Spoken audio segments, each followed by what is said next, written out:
አሰላሙ አለይኩም ወራህመቱላሂ ወበረካቱ። ውድ የጥናት አካዳሚ ተከታታዮቻችን እንኳን በደህና መጣችሁ። እንኳን ወደ ጥናት ቲዩብ በደህና መጣችሁ ማለት ነው። ጥናት ቲዩብ እንግዲህ ለትምህርት የተዘጋጀ ቻናል መሆኑ የታወቀ ነው። በዚህ ዩቲዩብ ቻናል እንግሊዘኛ፣ አማርኛ እንዲሁም የሂሳብ ትምህርቶችን የምንሰጥ ይሆናል። ከመጀመሪያው ከጀማሪዎች ከሀሁ ለምትጀምሩ እንዲሁም መካከለኛ ነን ማንበብ መለማመድ እንፈልጋለን ለምትሉ እንዲሁም በደንብ ማንበብ ለምትፈልጉም በየደረጃቸው ትምህርት የምንሰጥ ይሆናል ማለት ነው። ለዚህ ዩቲዩብ አዲስ ከሆናችሁ ላይክ፣ ሰብስክራይብ በማድረግ በየቀኑ ለቀው ቪዲዮ እንዲደርሳችሁ ማድረግ ትችላላችሁ ማለት ነው። እንዲሁም የኦንላይን ትምህርት ክትትል እንዲደረግላችሁ ብትፈልጉ ደግሞ በግሩፕ ሆነ በግል እዚህ ስክሪን ጋር ባስቀመጥኩላችሁ ቁጥር ማለት ነው ኢሞ፣ ዋትስአፕ፣ ቴሌግራም ደውላችሁ አናግሩን። በግልም ሆነ በግሩፕ የኦንላይን ትምህርት ከልዩ እገዛ ጋራ የምንሰጥ ይሆናል። እንዲሁም ለዚህ ቪዲዮዎች የምትፈልጉ ከሆነ ደግሞ የቴሌግራም ቻናላችን የቴሌግራም ግሩፓችን ወይም የኢሞ ግሩፓችን ለመቀላቀል በዚህ ስልክ ቁጥር አሁንም ሀይ በሉና እኛ ለሱ የሚሆን መፍትሄ አዘጋጅተናል ማለት ነው። እናንተ ትምህርቱን እስከ መጨረሻው ተከታተሉ። ይሄ መጨረሻ ክፍል ያሉት ቃላቶች በተለይ ለእናንተ ወሳኝ ስለሆኑ እስከ መጨረሻው ድረስ አብራችሁ ይቆዩ። እንዲሁም ለጓደኞቻችሁም ሸር አድርጉላቸው። ወደ ትምህርቱ ቀጥታ እንገባ ይሆናል። እዚህ ጋር እንደምታዩት እንግዲህ የከኩ መጀመሪያ ፊደል ከ አለ። ከቀጥሎ የለሉ አራተኛ ፊደል ላ አለ። ከላ የየዩ ስድስተኛ ፊደል ይ።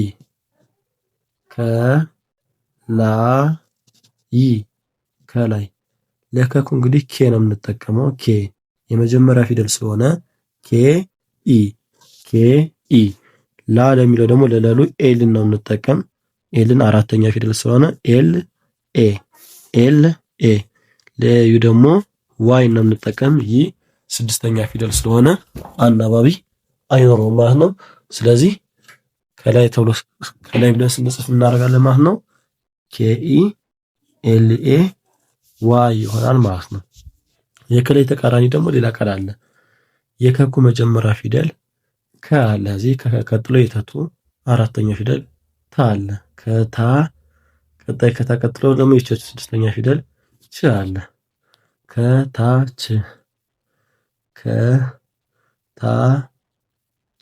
ከታች።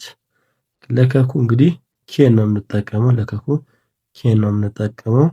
የከኩ መጀመሪያ ፊደል ስለሆነ ኬ ይሆናል። ልክ ከላይ ብለን ስንጽፍ እንደነበረው ማለት ነው። ቀጣይ ለተቱ ቲ ነው የምንጠቀመው። አራተኛ ፊደል ስለሆነ ለአራተኛ ፊደል ደግሞ አናባቢ ኤ ነው የሚሆነው ማለት ነው። ስለዚህ ቲ ኤ ይሆናል። ቺ ያለ ቀጣይ ለቸቹ ደግሞ ሲኤች ነው የምንጠቀመው። ለቸቹ ሲኤች ነው የምንጠቀም። ከዛ በኋላ ከሲኤች በኋላ ነው አናባቢው ሲኤች ኤ፣ ሲኤች ዩ፣ ሲኤች ኢ ምናምን ነገር እያለ የሚመጣው ማለት ነው። የስድስተኛ ፊደል ስለሆነ ሲኤች ብቻ በቂ ነው። ስለዚህ ከታች ብለን ስንጽፍ በእንግሊዘኛ ኬኢ ቲኤ ሲኤች ይሆናል ማለት ነው። ከታች እንደዚህ ብለን እንጽፋለን። ወደዚህ ጋር ስንመጣ የገጉ ስድስተኛ ፊደል ግ አለ። ከግ ቀጥሎ የመሙ አራተኛ ፊደል ማ አለ። ግማ። ቀጣይ ደግሞ የሸሹ ስድስተኛ ፊደል ሽ። ግማሽ ግማሽ ግማሽ። ለገጉ ጂ ነው እንጠቀም። ለገጉ እንጠቀመው ጂ ነው። ከዚህ ቀጥሎ ማ ለሚለው ለመሙ ኤም ነው። አራተኛ ፊደል ስለሆነ ኤም ኤ። ሽ ለሚለው ደግሞ ለሸሹ ኤስ ኤች ነው የምንጠቀመው ማለት ነው። ስለዚህ ግማሽ ብለን ስንጽፍ ጂ ኤም ኤ ኤስ ኤች ግማሽ። በዚህ መልኩ እንጽፋለን ማለት ነው። እዚህ ጋር ስንመጣ የመሙ ሁለተኛ ፊደል ሙ አለ። ከሙ ቀጥሎ የለሉ ሁለተኛ ፊደል ሉ አለ። ሙሉ። ለመሙ እንግዲህ ኤም ነው የምንጠቀመው። ሁለተኛ ፊደል ስለሆነ ኤም ዩ። ለለሉ ደግሞ ኤል ነው የምንጠቀመው። ሁለተኛ ፊደል ስለሆነ ኤል ዩ። ስለዚህ ሙሉ ብለን ስንጽፍ ኤም ዩ ኤል ዩ ይሆናል። ሁለተኛ ፊደሎች ስለሆኑ ነው ለሁለቱም አናባቢ ዩ ያደርግላቸው ማለት ነው። ወደዚህ ጋር ስንመጣ የመሙ ስድስተኛ ፊደል ም አለ። ከመቀጥሎ የኘኙ የኘኙ መጨረሻ ፊደል ኞ ማለት ነው። ምኞ። የተቱ ስድስተኛ ፊደል ት ምኞት። ምኞት። ለመሙ ኤም ነው ብለናል። ስድስተኛ ፊደል ነው ም አናባቢ ነው። ለኘኙ ደግሞ ጂኤን ዋና ፊደል ነው። ኦ የመጨረሻ ፊደል ስለሆነ ኦ እንደ አናባቢ ይሆናል ማለት ነው። ለኛኛው ጂኤን ነው የምንጠቀመው በዋናነት። ት ለሚለው ደግሞ ቲ ስድስተኛ ፊደል ስለሆነ አናባቢ አይኖረውም ማለት ነው። ስለዚህ ምኞት ብለን ስንጽፍ ኤም ጂኤን ኦ ቲ ኤም ጂኤን ኦ ቲ። እዚህ ጋር ስንመጣ የነኑ ስድስተኛ ፊደል ን አለ፣ የቀቁ አራተኛ ፊደል ቃ አለ። ንቃ የተቱ ስድስተኛ ፊደል ት ንቃት ንቃት። ን ለሚለው ኤን ነው። ን ለሚለው ኤን ነው። ቃ ለሚለው ደግሞ ለቀቁ ኪው ነው የምንጠቀም አራተኛ ፊደል ስለሆነ ኪውኤ። ት ለሚለው ቲ ናት። ስለዚህ ንቃት ብለን ስንጽፍ ኤን ኪውኤ ቲ ይሆናል ማለት ነው።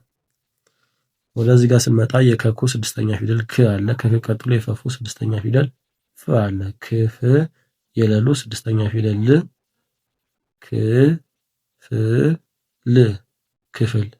ክ ለሚለው ኬ ነው ስድስተኛ ፊደል። ክም ፍም ልም ስድስተኛ ፊደል ናቸው። አናባቢ አይኖራቸውም ማለት ነው። ክ ለሚለው ኬ፣ ፍ ለሚለው ኤፍ፣ ል ለሚለው ኤል ያለ አናባቢ ማለት ነው። ስለዚህ ክፍል ብለን ስንጽፍ ኬ ኤፍ ኤል ይሆናል ማለት ነው።